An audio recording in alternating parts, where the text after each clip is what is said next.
हाँ, अस्सलाम वालेकुम डियर व्यूअर्स। आज हम एक नया चैप्टर स्टार्ट करने जा रहे हैं इंडियन इकोनॉमी का।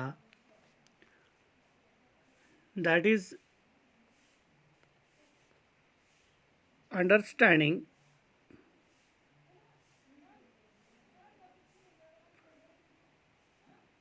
The Indian economy. This is chapter second. This is chapter second of this economics and disaster management class ninth. Understanding the Indian economy. So the main objective of this chapter is कि इसमें हमें कुछ ऐसे चीज़ों का या कुछ ऐसे चीज़ों के बारे में हमें जानकारी मिलेगी which are related with the economy of the country. जो हमारी मईशी हालत है, जो हमारी इकोनॉमी कंडीशन है, इसमें क्या क्या चीज़ें आती हैं। तो इन शॉर्ट मैं आपको ये बता दूंगा कि इसमें हमें इंडियन इकोनॉमी को समझना है कि इंडिया की जो मईशी हालत है, इकोनॉमी है, मईशत है, ये क्या है, ये किन चीज़ों पे डिपेंड है और कौन से फैक्टर्स जो डिटरमाइन करते हैं इकोनॉमी। और इकोनॉमी में कॉन्सेप्ट रिसोर्स का क्या है। बहुत सारी चीज़ों का जब हम इहाता करेंगे, जब हम मुलाहिजा करेंगे, तब हमें इंडियन इकोनॉमी जो है ये समझ में आएगी। तो इस इंडियन इकोनॉमी में, इस चैप्टर में हमें सबसे इम्पोर्टेंट चीज़ें जो डिस्कस करनी हैं, दैट इज़ सेलिएंट फ्यूचर्स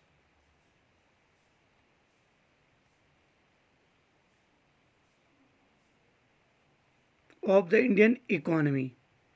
ये हमें डिस्कस करना है। What are the salient features of Indian economy, इसके क्या खसूसियात, इसके क्या फ्यूचर्स हैं, इसके क्या करेक्टरिस्टिक्स हैं, इंडियन इकोनॉमी के क्या सेलिएंट करेक्टरिस्टिक्स हैं, फ्यूचर्स हैं, ये हमें जानना है। इसमें इस चैप्टर में डिस्कस करना है, यानी पहला सब टॉपिक है इसका। इसके बाद हमें इसमें इवोल्यूशन ऑफ इकोनॉमी को डिस्कस करना है, from primary sector to tertiary sector, यानी इवोल्यूशन ऑफ इकोनॉमी को हमें डिस्कस करना है। ये दूसरा सब टॉपिक है इसका। और सबसे इम्पोर्टेंट जो इसका सब टॉपिक है which we have to discuss, आज जो न्यूज़ में बहुत ही तेज़ दौड़ रहा है, क्योंकि आज न्यूज़ में काफ़ी सर्कुलेट हो रहा है, that is GDP, the GDP of India, जिसको हम कहते हैं ग्रॉस डोमेस्टिक प्रोडक्ट। तो ग्रॉस डोमेस्टिक प्रोडक्ट, जीडीपी, ये क्या है, ये किन चीज़ों पे डिपेंड है। तो जीडीपी का सेक्टोरल शेयर क्या है, यानी primary sector, secondary sector, tertiary sector, इनमें इनका क्या रोल है, जीडीपी का शेयर कितना है, ये हमें डिस्कस करना है। और हमें इसमें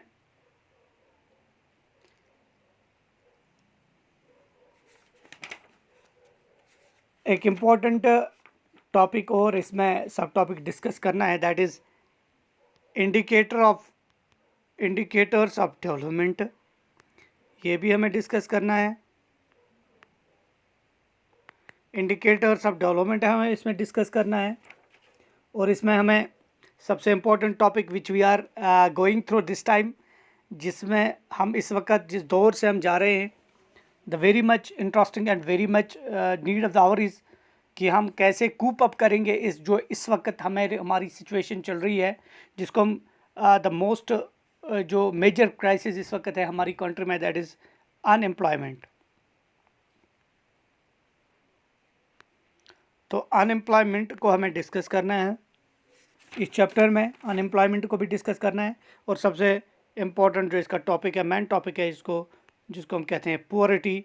तो पुअरिटी को हमें डिस्कस करना है, पुअरिटी काजेज़ क्या है इसके, पुअरिटी लाइन क्या है, तो ये भी हमें। और कुछ इम्पोर्टेंट पॉलिसीज़ हमें डिस्कस करने हैं, दैट इज़ जो कि एंटी पुअरिटी मेजर्स हैं जिनको from time to time India government ने उनको लागू किया है, जिसमें MG नरेगा है, PMRY है, REGP है, SGSY है, NFWP है, AAY है। तो ये कुछ ऐसी पॉलिसीज़ हैं, इनको हम डिटेल में धीरे धीरे पढ़ेंगे और समझेंगे, ये भी हमें इसमें पढ़ना है।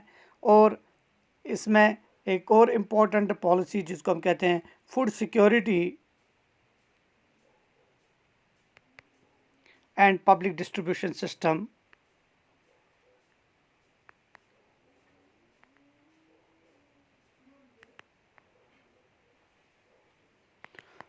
जिसको हम PDS कहते हैं।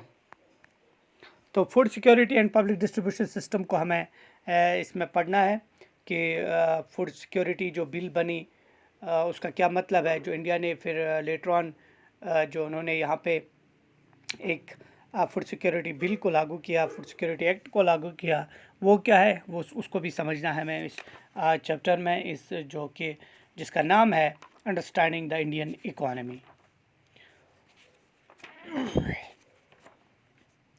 तो डियर स्टूडेंट्स, सबसे पहले जिस टॉपिक को हम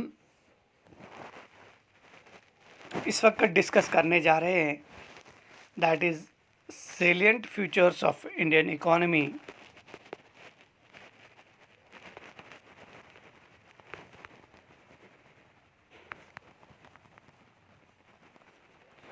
तो इसके जो फ्यूचर्स हैं, इंडियन इकोनॉमी के जो फ्यूचर्स हैं, इसके जो करेक्टरिस्टिक्स हैं, इसमें हमें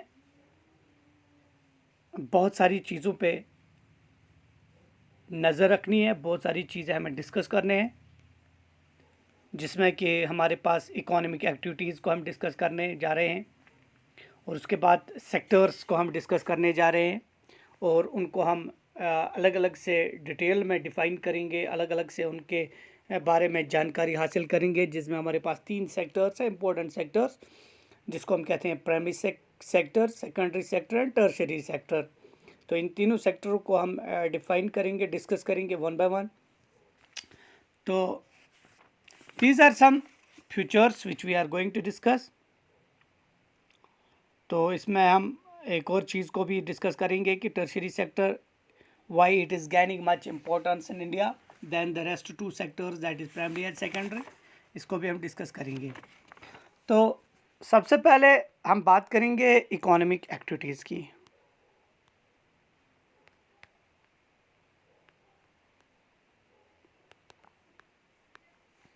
what are this economic activities, ये क्या है?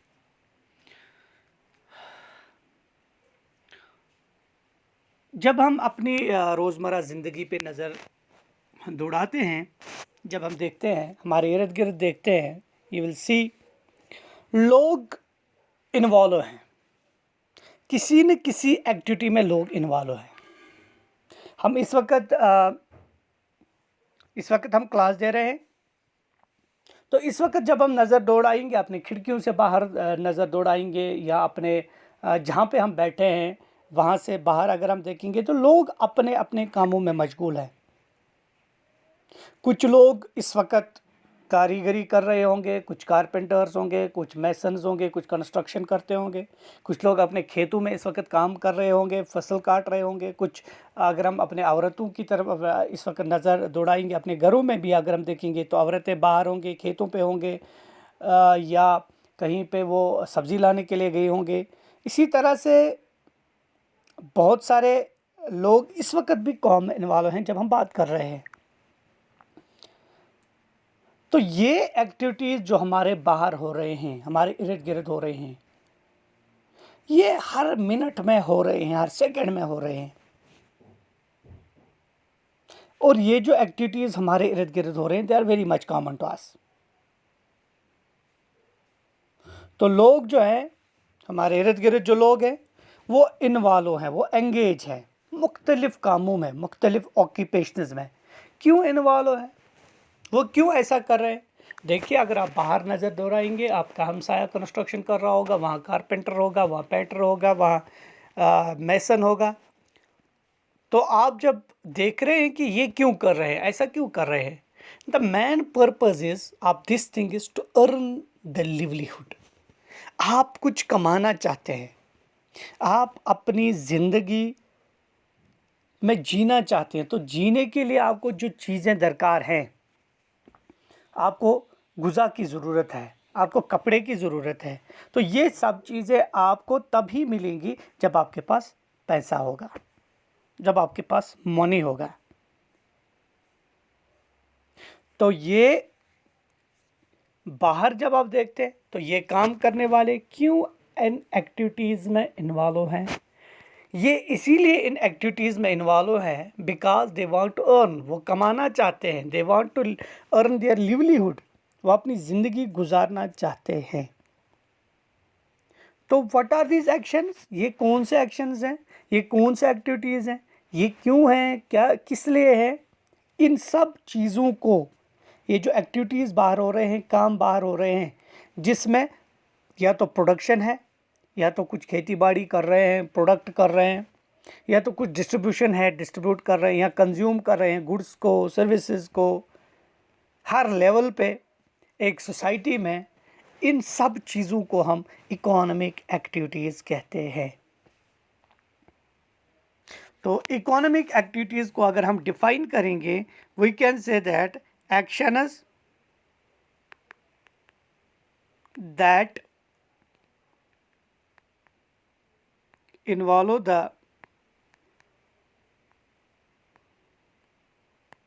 production, actions that involve the production, comma, distribution and consumption of goods and services at all levels within a society are called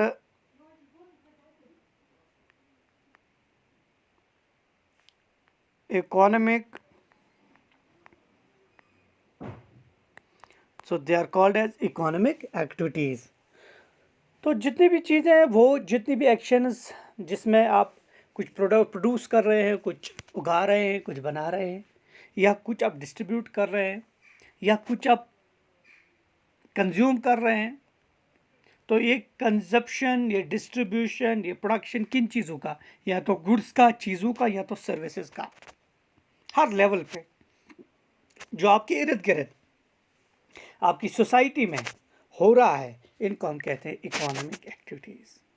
तो अगर हम एग्जाम्पल्स बता देंगे, कल अगर कोई पूछेगा what are the examples of economic activities, तो हम एग्जाम्पल्स के साथ भी इसको समझा सकते हैं। So there are various examples of the economic activities such as fishing, farming, mining. आप मछलियाँ पकड़ रहे हैं, तो क्यों आप मछलियाँ पकड़ रहे हैं? आप मछलियाँ पकड़ रहे हैं या तो आप उनको मार्केट में बेचेंगे, या तो अपने लिए खा रहे हैं। तो महज गरज ये है कि आप जो फिशिंग कर रहे हैं, it all this activity you did only for your livelihood, आप अपने रोज़गार के लिए, आप अपने कमाने के लिए ये सब चीज़ें करते हो। So this becomes N economic activity, जिसमें आप कोई कुछ चीज़ अर्न कर रहे हो, जिसमें आप कोई चीज़ कमा रहे हो, इसको हम इकोनॉमिक एक्टिविटी कहते हैं।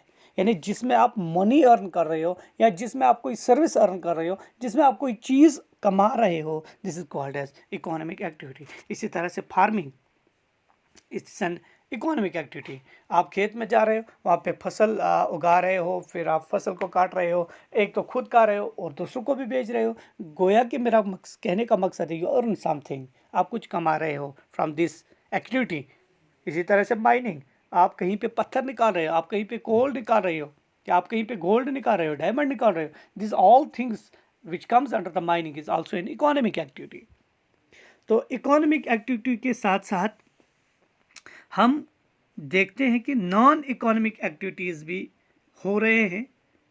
लेकिन ये नॉन एक्टिविटीज़ किस लिए हो रहे हैं? नॉन एक्टिविटीज़ खाली इसलिए हो रहे हैं to satisfy your social, religious, cultural and sentimental requirements of the people. For example, आप कोई नॉन इकोनॉमिक एक्टिविटी करते हो just for the reason of love, just for the reason of sympathy, just for the reason of religion, just for the reason of patriotism. For example, एक माँ, आप जब अपने बाहर देखेंगे, अपने एक माँ कटोरी लेके अपने बच्चों को खिला रही है, so this is a non economic activity.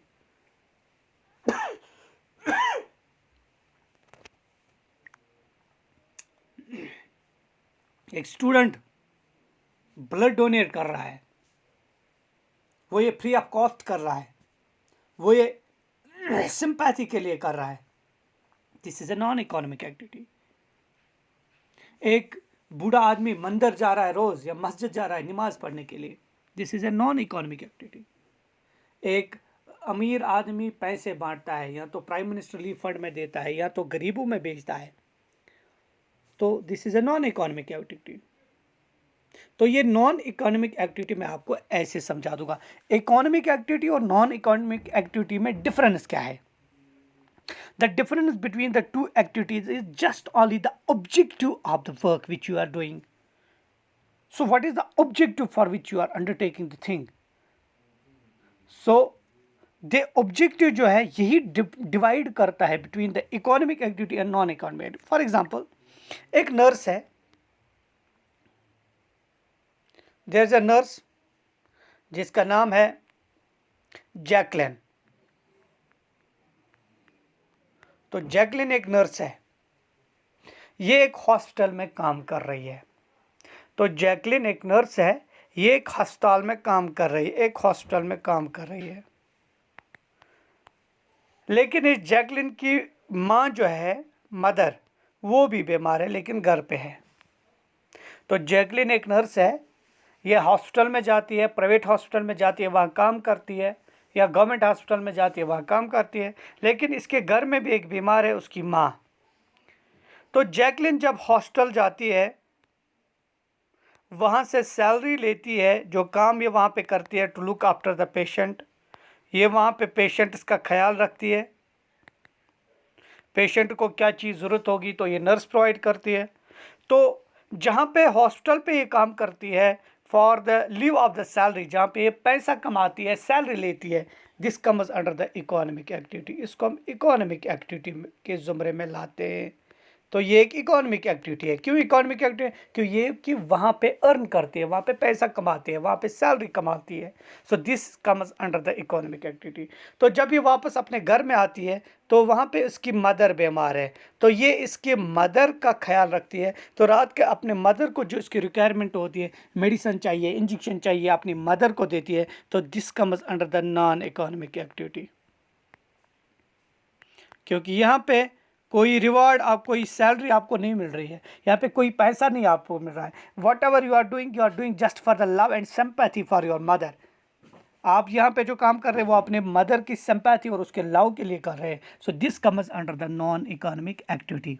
तो एक ही बंदा है, नर्स एक ही है, जैकलिन एक ही है, काम इसके दो है, एक्टिविटी इसकी दो है, लेकिन एक साइड में एक्टिविटी सेम भी है। क्या है कि ये लुक आफ्टर करती है पेशेंट की, लेकिन पेशेंट दो हैं, वहाँ पे ये पैसा कमाती है और वहाँ पे लव एंड अफेक्शन करती है। तो the only difference between the economic activity and non economic activity is the objectivity for which it is the work is being doing.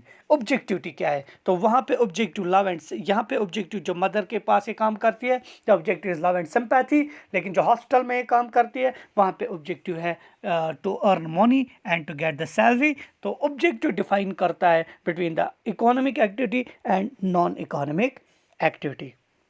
So this is about the economic activity. Inshallah tomorrow we will discuss the sectors of the economy. So wish you all the best. Have a nice day. Thank you very much.